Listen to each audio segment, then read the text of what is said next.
Hello everyone, welcome back to my channel and welcome back to day 5 of 12 Days of Beauty. I am posting every day for 12 days in a row, and honestly, I also have a lot more content coming after those 12 days. I have another collab coming, I have some fun holiday themed videos, so be sure to be sticking around. I hope you guys are enjoying this, and today is a super exciting video because it is a collab with one of my best friends here on YouTube, and it is Kyla Fish. I'm sure most of you know who she is. She has grown so much, and a lot of you guys, I see you comment on my videos and then I go and watch her videos and I also see your comments, so that's really cool.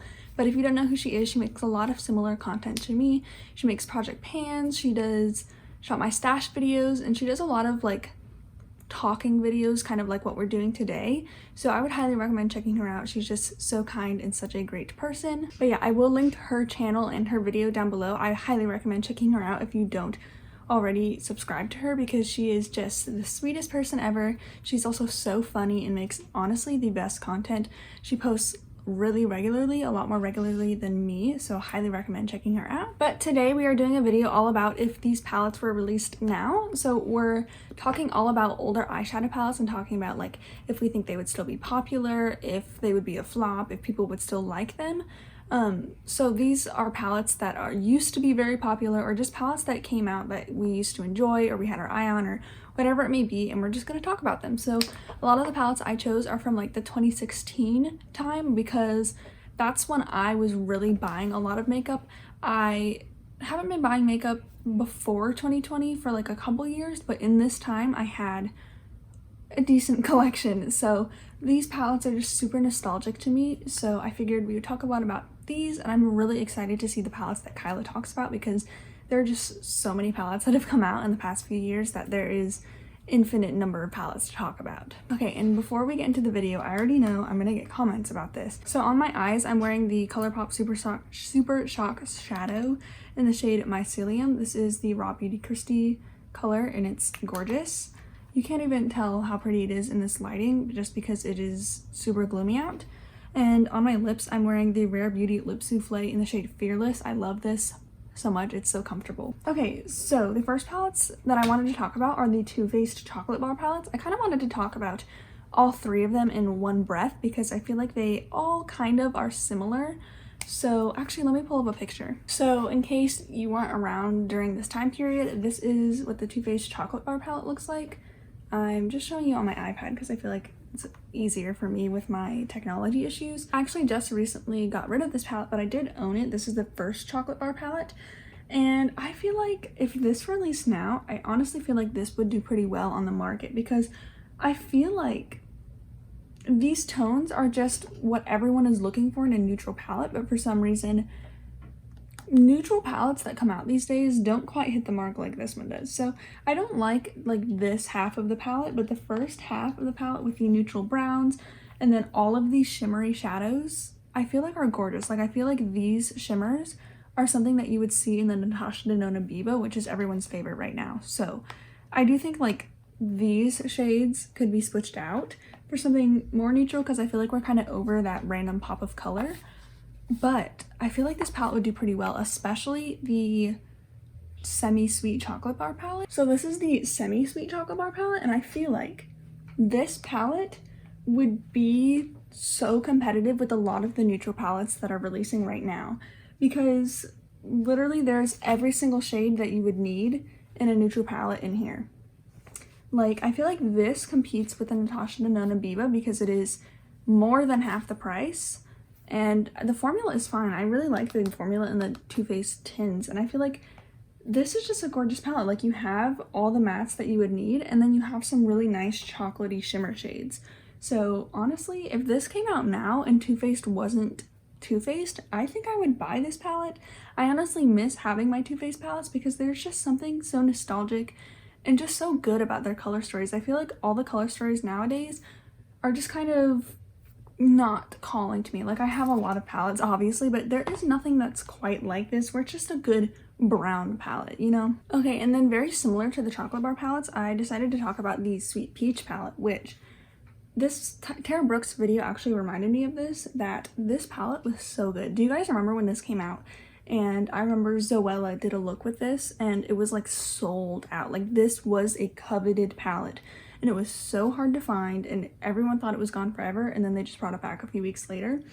And literally everyone owned this palette. Everyone was doing like 3 looks with one palette, and this is just such a good color story. Like, if I saw this at TJ Maxx one day, I would totally buy it. Like, I miss having this palette. The mattes in here, they did all lean super warm, which when I was using this, I liked very, like, you can't even see your makeup type of look, because I just didn't want to look like I was wearing makeup.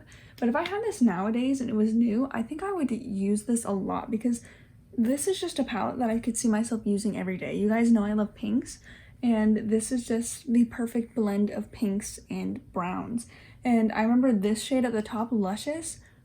Oh my gosh, that shimmer was so good. So I think if this released now, this would honestly be a hit, because I think this is a really gorgeous palette. We haven't seen many peach palettes really hit the market that at least got really popularized. Like, I don't think any brand has really done a peach palette besides Too Faced. Let me know if there is one, because I'd be interested in looking at that, because I love peaches, especially with my green eyes. I think it makes them pop so much. But I really love peach palettes, and I feel like this was the perfect peachy palette. And I know a lot of people said like, oh, this wasn't like actually peaches, but this represents like all of the different tones that a peach goes through, I guess. So like green for the leaves, it turns purple when it browns. I don't really know, but I do know that this was a gorgeous palette. And honestly, I think if the Too Faced Chocolate Bar and Sweet Peach palettes were released now, I think they would do really well if Too Faced wasn't so controversial, because I think these are some of the best palettes that we've seen in the past couple of years. Okay, and then a palette that I think if it was released now would be a total flop is the Urban Decay Ultimate Basics palette. I remember when this released, like, everyone that I was watching was buying this and using it, and I was tempted, but like, tell me that the top row doesn't look exactly the same. I think if this released now, they would honestly be canceled because of how ashy these colors are. Like, this bottom row is cute, I guess, but I just feel like this palette is so boring, and like, why would you put in 4 shades that look almost identical?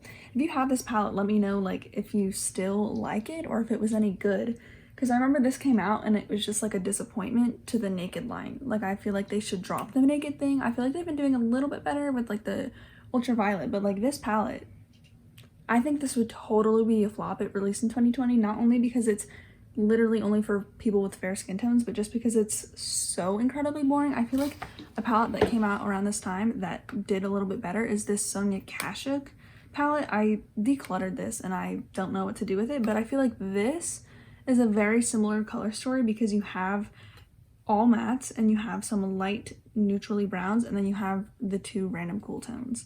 So I feel like these are similar, and this I think would do a bit better because this was a very good staple neutral palette, and it's also a lot cheaper, versus the Urban Decay I honestly think would be a complete flop.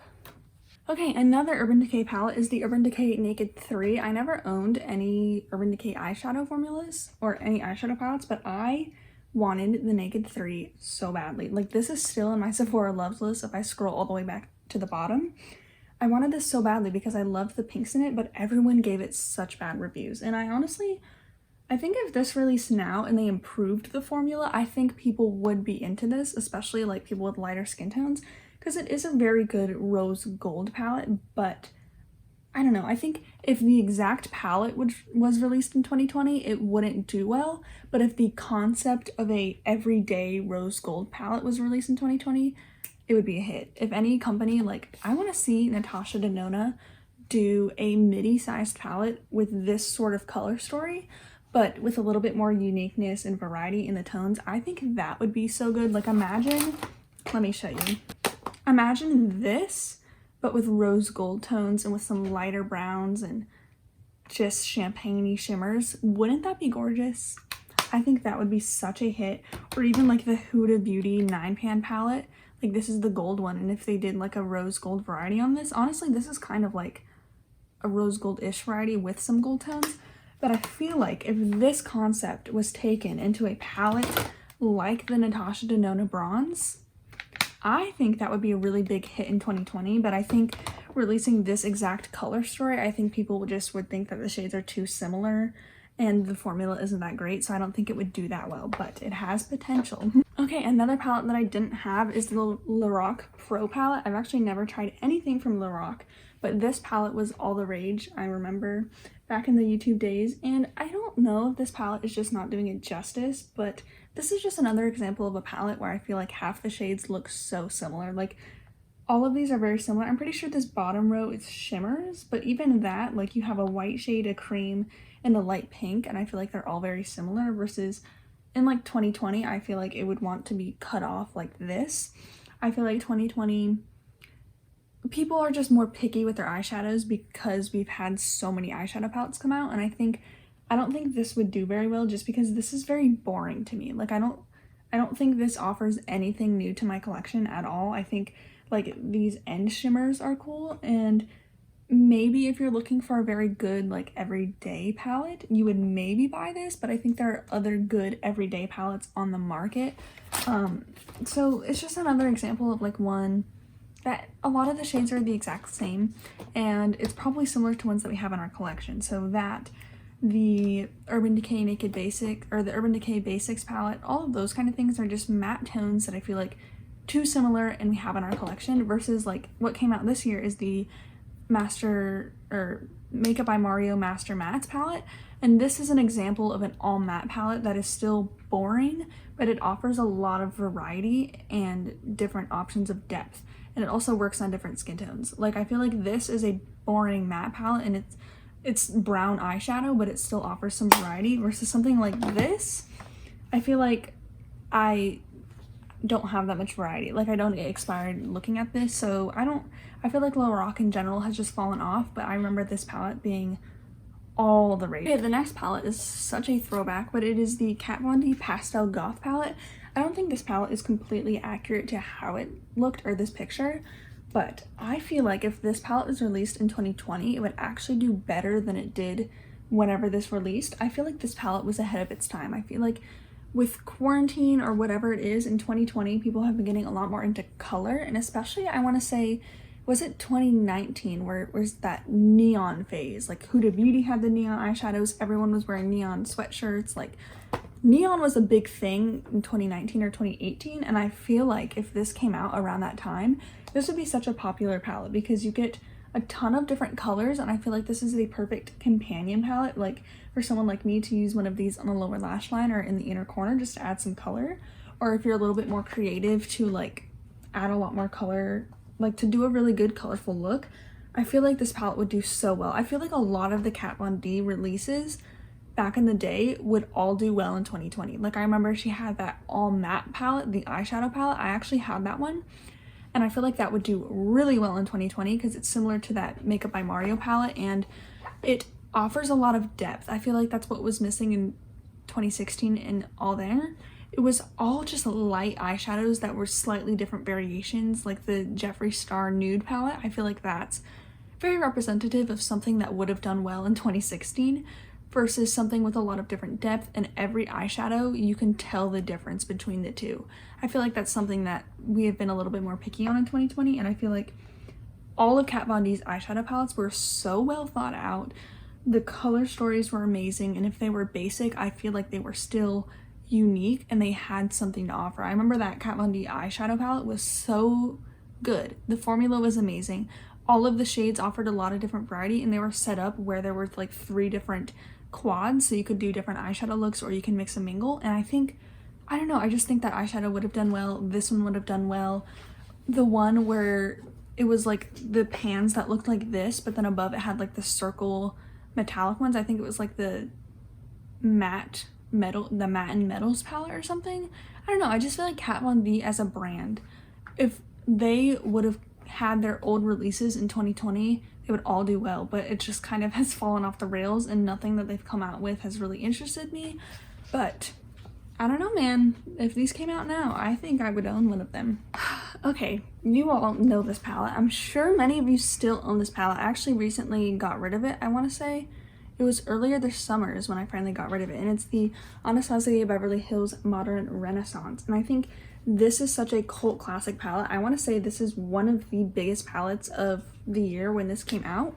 I feel like everyone owned this palette and everyone has been panning it recently, and even now, I think the variety in these shades is so good. I think this offers a lot of everyday looks, it offers a lot of red looks, and it never looks unapproachable. Despite being the bright colors, I still feel like this is a really pleasing palette to look at. But I feel like if this released in 2020, yes, people would still own it because people still love it now. But I feel like we moved towards, before this, I feel like it was a lot of like the orangey warm colors. Then we hit the super red phase, and I feel like so many eyeshadow palettes were really red based and they were really warm that way. And I feel like nowadays, like for example the Natasha Denona Brown, we've moved into the phase of liking very yellow based warm eyeshadows. Personally, these are my favorite type of eyeshadows because I feel like they are more wearable on my skin tone.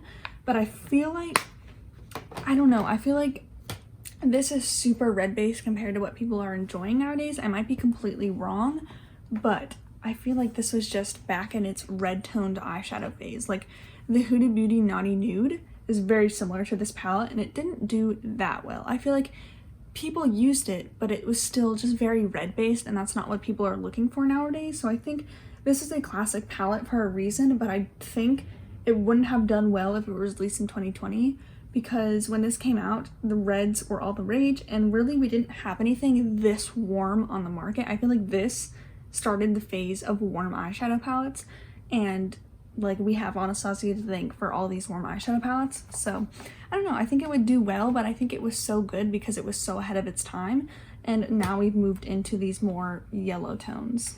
Those are all the palettes that I had written down for today. There are honestly so many other palettes that released around this time and also just before 2020 that I think were super popular back then, but honestly I don't think would survive in 2020 because we just have seen so many things and we're also a lot more picky. Makeup trends have changed, and I just feel like it's so different nowadays than it was back in 2016 and around that time. So I'm really excited to see what Kyla picked because I feel like she was a lot more into using makeup back then. I was into the makeup community and I watched so many makeup videos, but I really didn't have a ton of palettes. So I'm really interested to see what she picks. Of course, there's like 50 other palettes that she could pick from, so be sure to go watch her video and check that out. Let me know like what one palette that reminds you of like 2016. To me it's like totally the Too Faced palettes, like the Urban Decay Gwen Stefani palette, the Lorac Pro palettes, Urban Decay, like all of those just remind me of that time. But anyways, I hope you guys enjoyed this video. Be sure to subscribe to see tomorrow's video for my 12 days of beauty, and I will see you in my next one. Bye!